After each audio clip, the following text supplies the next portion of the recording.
Subscribe ಆಗಿ bell ಬಟನ್ನನ್ನು ತಪ್ಪದೆ press ಮಾಡಿ. ನಮಸ್ಕಾರ ವೀಕ್ಷಕರೇ, ಜಾನಪದ ಕಣಜ 235ಕ್ಕೆ ತಮ್ಮೆಲ್ಲರಿಗೂ ಸ್ವಾಗತವನ್ನ ಬಯಸ್ತಾ ಇದ್ದೇನೆ. ಜೂಜಾಡಿ ಪಾಂಡವರು ರಾಜ್ಯವ ಸೋತಾರು, ಜೂಜಾಡಿ ಪಾಂಡವರು ರಾಜ್ಯವ ಸೋತಾರು, ಜೂಜಾಡಿ ನಳನು ಬಳಲಿದನು ಕಂದಯ್ಯ, ಜೂಜಾಡಿ ನಳನು ಬಳಲಿದನು ಕಂದಯ್ಯ, ಜೂಜಿಗೆ ಮನವ ಕೊಡದೀರು, ಜೂಜಿಗೆ ಮನವ ಕೊಡದೀರು. ಇಲ್ಲಿ ಜೂಜು ಅಂತಕ್ಕಂಥದ್ದು ಅದು ಎಷ್ಟು ಮಾರಕವಾಗಿ ಸಮಾಜದಲ್ಲಿ ಇದೆ. ಆ ಜೂಜಾಡುವ ವ್ಯಕ್ತಿ ಎಷ್ಟು ಅವಮಾನಿತನಾಗ್ತಾನೆ, ಕೀಳು ಮಟ್ಟಕ್ಕೆ ಹೋಗ್ತಾನೆ.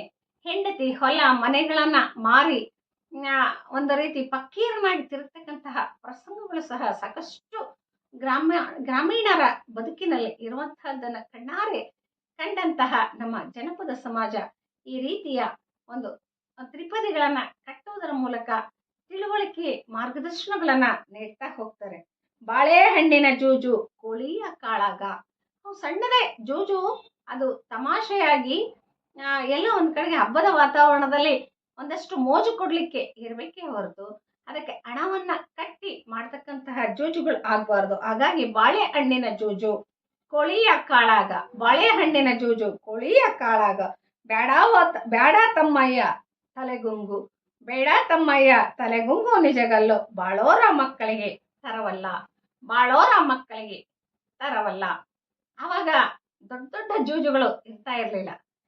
ಸಣ್ಣ ಬಾಳೆಹಣ್ಣನ್ನ ಜೂಜು ಕಟ್ತಕ್ಕಂಥದ್ದು, ಕೋಳಿ ಕಾಳಗವನ್ನ ಮಾಡ್ತಕ್ಕಂಥದ್ದು, ಕಾಯಿ ತುರ್ತಕ್ಕಂಥದ್ದು, ಇವೆಲ್ಲ ಹಬ್ಬ ಹರಿದಿನಗಳಲ್ಲಿ ಮಾಡ್ತಕ್ಕಂತಹ ಮೋಜುಗಳು ಆಗಿರ್ತಾ ಇದ್ವು.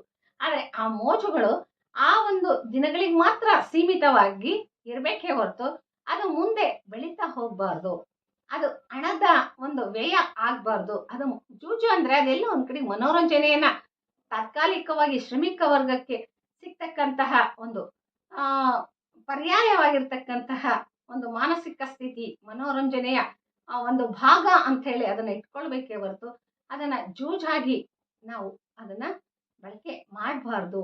ಆ ತರ ಏನಾದ್ರೂ ಮಾಡಿದ್ರೆ ನಮ್ಮ ವಂಶಕ್ಕೆ ಕೀಳಿರಿಮೆ ಆಗ್ತದೆ, ಆ ಮನೆತನಕ್ಕೆ ಕುಂದು ಬರ್ತದೆ, ಮನೆತನಗಳು ಹಾಳಾಗಿ ಹೋಗ್ತವೆ. ಅಂದ್ರೆ ಎಲ್ಲ ಒಂದು ಕಡೆಗೆ ಸಮಾಜವನ್ನ ತಿದ್ದುವ, ಸರಿದಾರಿಗೆ ತರ್ತಕ್ಕಂತಹ ಹೆತ್ತ ತಂದೆ ತಾಯಿ ಹೊತ್ತಂತಹ ಜವಾಬ್ದಾರಿಗಳನ್ನ ಮಕ್ಕಳಿಗೆ ಹೇಗೆ ಪ್ರವಹಿಸಬೇಕು ಅನ್ನುವಂತಹದ್ದನ್ನ ತ್ರಿಪದಿಗಳ ಮೂಲಕ ತಿಳುವಳಿಕೆಯ ರೂಪದಲ್ಲಿ ಕಟ್ಟಿಕೊಡ್ತಕ್ಕಂತಹ ಆ ಜನಪದರ ಜಾಣ್ಮೆಯನ್ನ ನಾವು ಮೆಚ್ಚಲೇಬೇಕಾಗ್ತದೆ. ನೇರವಾಗಿ ತಪ್ಪು ಅಂತ ಹೇಳಿದ್ರೆ ಮಕ್ಕಳಿಗೆ ಬಹಳ ಕೋಪ ಬರ್ತದೆ. ಈಗಿನ ಮಕ್ಕಳಂತೂ ಮೊಬೈಲ್ ಮುಟ್ಬೇಡ ಅಂದ್ರೆ ದೊಡ್ಡ ಒಂದು ಸೀನ್ ಕ್ರಿಯೇಟ್ ಮಾಡ್ತಕ್ಕಂತಹ ಮಕ್ಕಳು. ಯಾಕಂದ್ರೆ ನಾನು ಅದನ್ನ ನೋಡ್ತೇನೆ ಅನ್ನುವ ಹಠನೂ ಮಕ್ಕಳಿಗೆ ಜಾಸ್ತಿ. ಇಂತಹ ಪ್ರಸಂಗಗಳಲ್ಲಿ ಮಕ್ಕಳಿಗೆ ನಯವಾಗಿ ನಾಜೂಕಾಗಿ ತಿಳುವಳಿಕೆಯನ್ನ ಹೇಳ್ತಕ್ಕಂತಹ ಒಂದು ಜಾಣ್ಮೆ ಯಾಗಿರ್ಬೇಕು ಅನ್ನುವಂತಹದ್ದನ್ನ ಇಂತಹ ತ್ರಿಪದಿಗಳು ಇವತ್ತು ನಮಗೆ ಬಹಳ ಸಾಕ್ಷಿಯಾಗಿ ಹೋಗ್ತವೆ.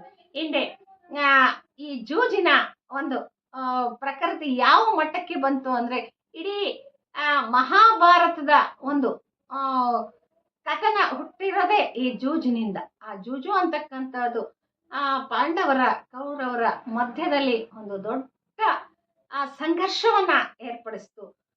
ಸಾವಿರಾರು ಜನ ಪ್ರಜೆಗಳು ಮತ್ತೆ ಭೂ ಪ್ರದೇಶಗಳು ಹಾಳಾದವು, ನೋವು ಸಂಕಷ್ಟಗಳು ಬಂದವು.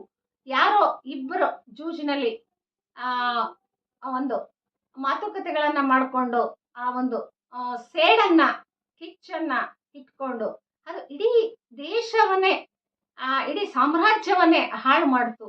ಹಾಗಾಗಿ ಜೂಜು ಇವತ್ತಿಗೂ ಸಹ ಶ್ರೇಯಸ್ಕರ ಅಲ್ಲ, ಅದನ್ನ ಬಿಡಬೇಕು ಅಂತಕ್ಕಂತಹ ಮಾರ್ಮಿಕ ಸತ್ಯವನ್ನ ಇಂತಹ ತ್ರಿಪದಿಗಳು ಬಹಳ ಸುಂದರವಾಗಿ ಹೇಳಿದಾವೆ ಅಂತ